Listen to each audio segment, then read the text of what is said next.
Diet culture can be defined as a set of beliefs that values thinness, appearance, and shape above health and well-being. Additionally, the concept places importance on restricting calories, normalizes negative talk, and labels certain foods as good and bad, which leads to people thinking that thinness and dieting equates to being healthy and causes a moral superiority complex within themselves. But what most people don't understand about health is that it can be very subjective and greatly depends upon one's genetic history. What's healthy for you might not be healthy for me, but we'll get more into that later. For now, I want to talk about the dangers of diet culture and the importance of taking better care of ourselves through this episode of We Bare Bears, Bear Cleanse.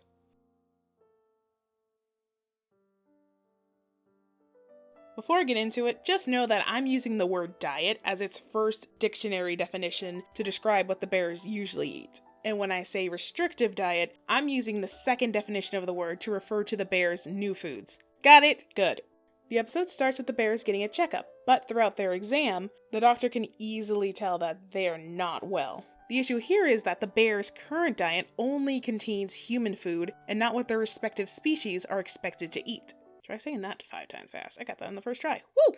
Because of that, the doctor puts all of them on a 21-day cleanse in order to better their health by eating what they would naturally. Which means fish and berries for Grizz, bamboo for Panda, and Ice Bear, well, we're just gonna gloss over his beautiful friendship with the seal that he was meant to eat and just focus on his brothers. So like most people when they drastically change their diet, Grizz starts out optimistic and recognizes the benefits of eating better, while Panda is hesitant until he notices how popular it's making him on social media. But as the day progresses, Grizz starts craving his old foods, causing him to hallucinate and lose his upbeat attitude. Mood, I love snacking. Meanwhile, Panda is loving all the support and attention his posts are getting him, which of course makes sense. Some people online can be very supportive of others' new diets and or weight loss journeys. And for Panda, who's never gotten so much positive feedback online before, drives him to post more and more about his new lifestyle to gain admiration, which is a very dangerous game he's playing. More on that later. Checking back on Grizz, while fighting his cravings, Panda succumbs to his. And of course he wouldn't want his followers to know about that. As Panda would say, Grizz, you don't understand. The pressure of my followers, I'm a symbol, don't you see? During their scuffle, Panda's cake picture gets posted, thus losing his following. People were quick to show their support for his restrictive diet, but they were even quicker to call him out for being such a phony. Man, this show really is for the modern era. The two end up back at the doctor's office, and in the end, she assures them that if they can't commit to the full 21-day cleanse, then to just eat human food in moderation instead. And look, it's okay if you can't do the full cleanse. Using human food in moderation is a good enough goal for now. Key word being moderation, something I feel is often left out of the conversation of dieting, especially in diet culture. Panda wanted to have his cake and eat it too. No pun intended, this time. But being the social media shut-in he is, he's a prime victim of diet culture. Due to all the successful altered images and or skinny bodies we normally see online, and in the media in general, it's no surprise that social media has a tremendous effect on people's body image, which then affects what they will and won't eat. Whether it's obsessing over counting calories, excessively exercising, or talking down about your size, social media has worsened most of our views on dieting and what being healthy looks like. I truly hate these ridiculous and unrealistic beauty standards. That's why, like the bears, it's important to consult your doctor and be aware of your family's medical history. You can be in the best shape of your life, eat everything the way you're supposed to, but still have to deal with certain conditions due to genetics. Like myself. Because of my genes, it's harder to fit genes.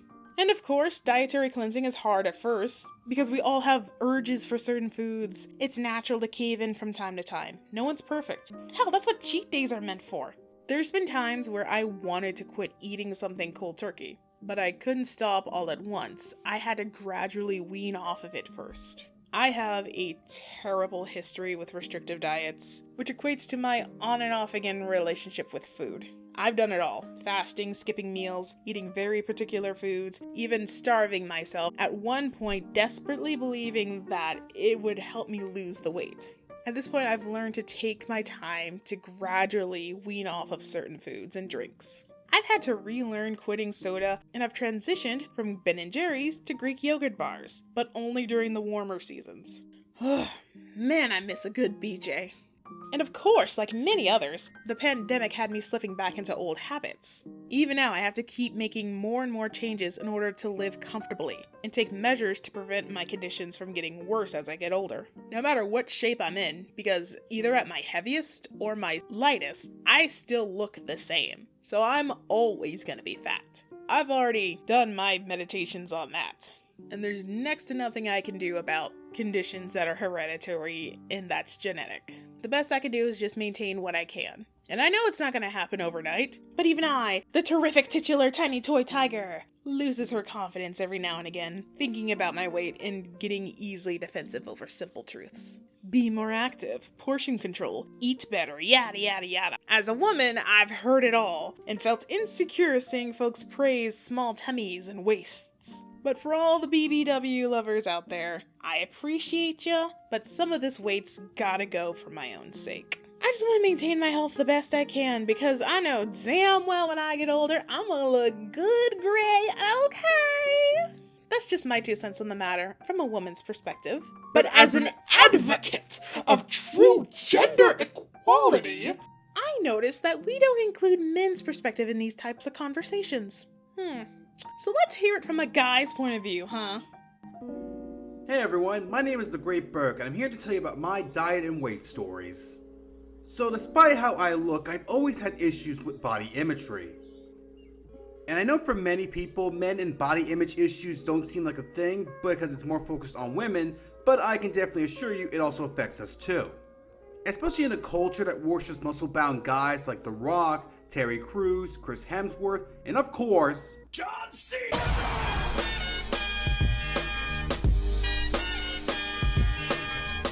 Now, growing up, I've always kind of yo-yoed with my weight and how I would eat, as my mother and father always pointed out. This is mainly because I come from a family who is rather overweight and has a ton of health issues such as type 2 diabetes, high blood pressure, and heart disease. Granted, this isn't exclusive to my family, as a ton of black families also have to deal with these issues as well, but you get the point. So my dad would make me play a lot of sports like football, baseball, basketball, track, swimming, and even boxing at one point. There were times when I lost the weight during the sports seasons, but once they were over, I kind of fell back into old habits. In high school, I was surrounded by jocks and big guys, and they would bully me for my size as I was seen as being rather skinny. And people didn't really mess with you if you were big and strong. So yeah, definitely a huge blow to my self-esteem there. That wasn't until I went to college.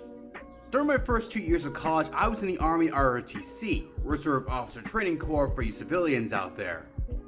For those 2 years, I would wake up every other morning at 5:30 to do PT where I finally get the workout that I needed. Despite its very toxic environment, I was in the best shape of my life. And I even changed up my diet a bit, such as getting rid of soda and drinking mostly water. But once I left, again, it was hard for me to get back into a routine. And after not one, but 2 bad breakups, I ended up eating a lot of sweets for comfort food, such as fruit snacks, chocolate frosted donuts, cookies and cream milkshakes, Cinnabon cinnamon rolls, butterscotch sponge cake.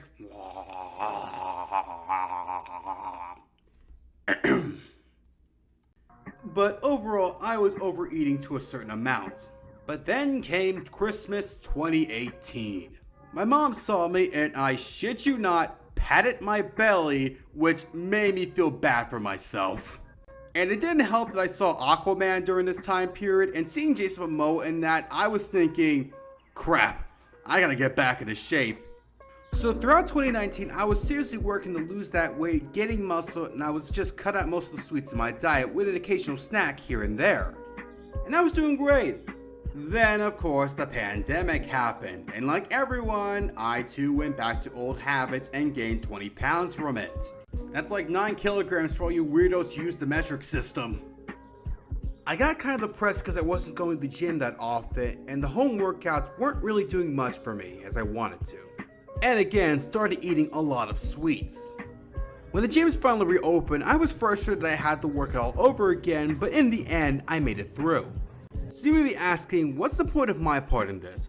Well, for one, it's to give a man's point of view on this, and two, it's to show that not to worry. Look, it's understandable that people will be depressed when they go back to old eating habits or miss a day at the gym. It happens to the best of us.